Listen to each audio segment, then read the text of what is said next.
Today, we're going to be covering the suspiciously stoned looking Peacock Pierre. I have absolutely nothing further I can think of putting in this section, so let us get straight into the video. Playing with Pierre, it seems clear that his moveset is very much focused with how he moves in midair, at the detriment of his grounded abilities. Namely, he doesn't really have any grounded abilities at all. Essentially, his entire moveset is built off the premise of keeping him in the air for as long as humanly possible, by reducing how quickly he falls. Firstly, so that any of this is particularly useful in the first place, Pierre has a much higher jump than any character in the base roster, and even ignoring any special moves he has, I had quite a lot of fun just figuring out how I could exploit this to avoid sections of the level. Once in the air, pressing jump will cause you to do a twirl thock, and spin will cause you to do an air twirl. The twirl thock acts mostly the same as a normal thock, boosting you in the direction you're facing at high speeds.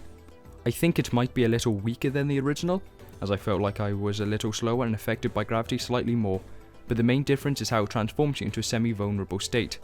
Supposedly, you're able to still bounce off monitors and enemies if you position yourself correctly, but I'm not very good at the game so I was never able to pull this off. The main purpose of the twirl thock though, seems to be readying you for air twirls, which are little spins that start all your downwards movement while keeping your speed horizontally. While there is a small cooldown in between being able to use another air twirl, you can do a theoretically infinite amount of them, which means you can cover some ludicrous distances if you have enough starting height. You are able to perform your twirl thock and air twirls in any order while midair for a little variety, but I found it was almost always best to do a twirl thock and then to spam air twirl as much as possible. Considering that this is the entirety of his moveset, and his only other special trait is how his rings fly further and faster than any other characters, you'll probably agree that this is an overall fairly understated character. He certainly feels good to play and begin to master as you recognise how far you can go when using air twirls, and I think his moveset is really good at keeping up momentum, but I can't help but notice that, unlike most characters, how fun he is to play is very dependent on what level you're playing.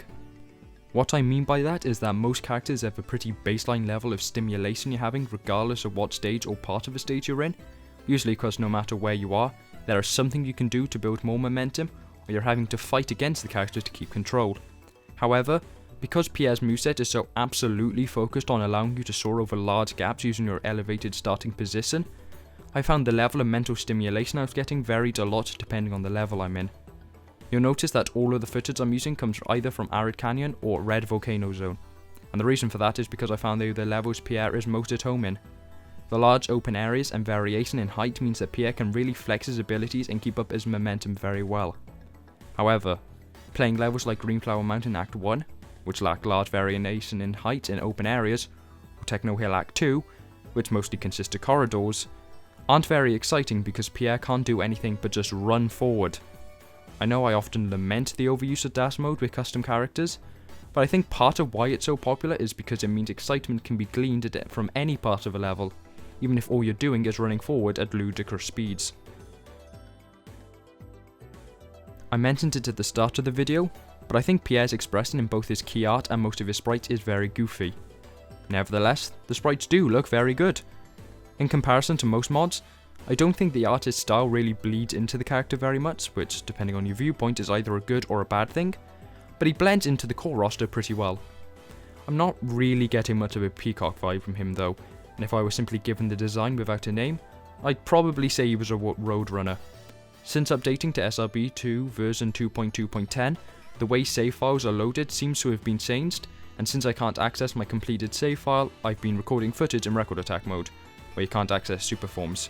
Therefore, I don't know whether Pierre already has a super form, but in the scenario he doesn't, and moves out in the future, I think making his tail fan out with a whole host of colours like a real life peacock could be pretty unique and fit his species gimmick. Overall, Pierre is a very understated character. The developer seems to have hyper-fixated on a very particular scenario you will often find yourself in throughout SRB2, but at the cost of making him pretty mundane outside of those scenarios. He isn't particularly overpowered or flashy, but I do think he honestly could have done with a little more pizzazz. I'm going to give him a 6 out of 10, but it could probably be easily convinced to bump him up to a 7 if I was being generous. I hope you enjoyed the video, and ciao.